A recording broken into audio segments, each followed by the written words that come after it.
Clash of the Classics. Hey everyone, welcome back to Horsepower for an Hour. I'm Donnie. I'll be your guide here for the next few minutes. We're going to have some fun today. Usually we take a look at two classic models and we kind of pit them against one another.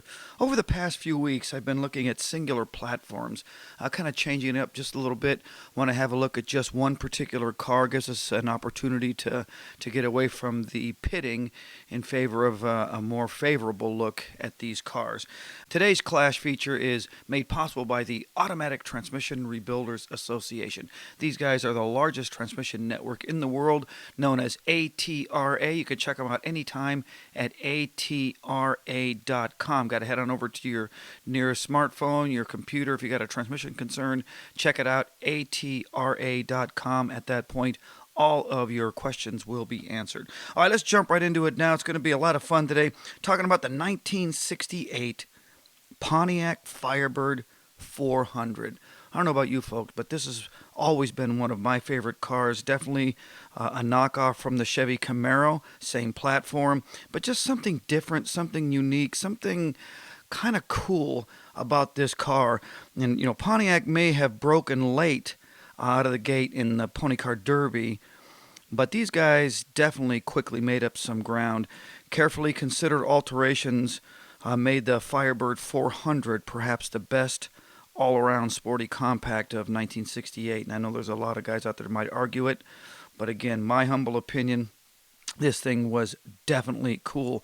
The styling was, for the most part, completely unchanged from the 1967 year, with the exception they deleted the side vent windows, and then additionally they had to appoint some federally mandated fender marker lights. But beneath the skin, Pontiac engineers continued to refine the Camaro spec suspension that was forced on them by General Motors.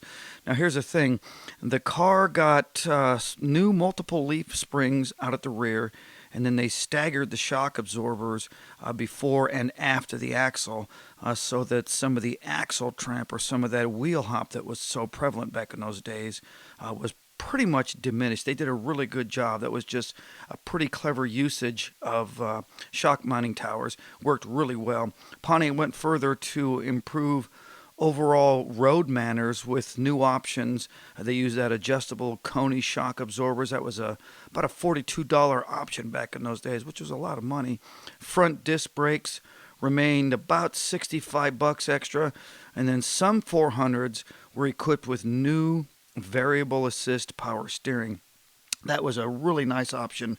It had a quicker ratio steering, and then there was much firmer control at higher speeds. The horsepower on that standard 400 cubic inch V8 increased by a whopping 5 from the year before. In fact, they bumped it up to 330 ponies.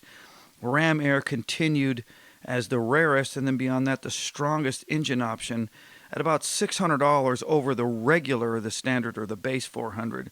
It again used a hotter camshaft, it had some stronger valve springs, and exclusive use of those fully functional hood scoops. And then mid-year, right about middle of 1968, there was a 335 base horsepower Ram air mill that was replaced by the 340 Ram Air, and they call that the Ram Air 2. Today's horsepower, today's Clash, I just want to mention quickly, all of these features are made possible. I just can't say enough about these guys. It's the Automatic Transmission Rebuilders Association, or the ATRA. I mean, I say it each and every interview, and I just want to continue to say it. I'm not being gratuitous when I tell you this.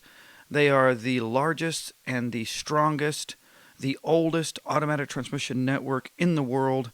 And if you've got a transmission problem, all you guys, honestly, and girls out there, you got a problem with a transmission, before you do anything, before you make any decisions, check them out at ATRA, atra.com. Those are the guys you want to go to. But let's get back to this 1968 Pontiac Firebird 400.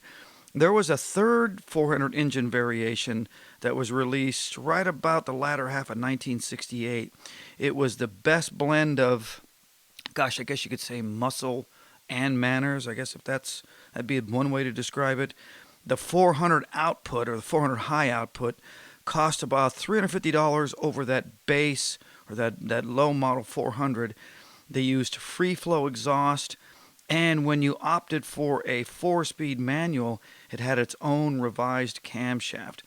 It too was rated at 335 horsepower, but redlined higher than the original base engine, but below the Ram Air. All 400s used a single 4-barrel carburetor, came with either a 3 or a 4-speed manual, or that optional 3-speed automatic. That 3-speed automatic was the ever mighty, always popular Turbo 400. A lot of you guys out there remember that. That transmission was not quite as reliable as the 727 on the Mopar side, but that 400 definitely had quite a bit of grunt. It could handle a heck of a load. There's no doubt about that. And in 1968 car and driver comparison test, the Firebird 400 high output bested a 390 cubic inch Javelin, a 390 cubic inch Mustang, and then that Cougar with the 390 as well, a Camaro SS 396, and it even smoked a 340 Barracuda. That's quite a resume there. But not only was the Poncho quickest of the bunch, but its engine was the smoothest, and its handling, at least in my opinion, and I've driven a lot of these cars, definitely the friendliest, definitely user-friendly on this car. For sheer enjoyment and confidence behind the wheel, said Car and Driver, the Firebird was almost in a class by itself. That is a quote from Car and Driver magazine. Wheelbase on this car, 108 inches. Weight was right at about 3,700 pounds. Price in those days, back in 1968, about $3,600. So modest, kind of average for that time period. Displacement on the engine was a 400 cubic inch. They used that 4-barrel, that Rochester 4-barrel. Compression ratio almost 11-to-1, rolled in right at about 10 3/4 actually. Horsepower was 330, and the torque was a whopping 430 pound-feet. Pretty impressive stuff. 0 to 60 in 5.5 seconds, and then through the quarter mile right at 14 seconds. But beyond all those stats, beyond all those numbers, beyond all those specifications, which are fun and they're great to talk about, the thing about this car is just got a great look. It is definitely unique. I've always liked the car. You know, its little brother was the Camaro, obviously same platform, the same F body, different front end and whatnot. But I just always liked this Pontiac. And now, if you folks have got a 68 Pontiac Firebird, you can expect to summons about anywhere from $65,000 on up, depending on the condition of the car. So definitely not a bad return on your investment. Thanks for hanging out with us today. I'm Donnie. This is Horsepower for an Hour. This is Clash of the Classics, talking about the 1968 Pontiac Firebird 400, made possible by the largest automatic transmission network in the world. They are the Automatic Transmission Rebuilders Association. See you next week.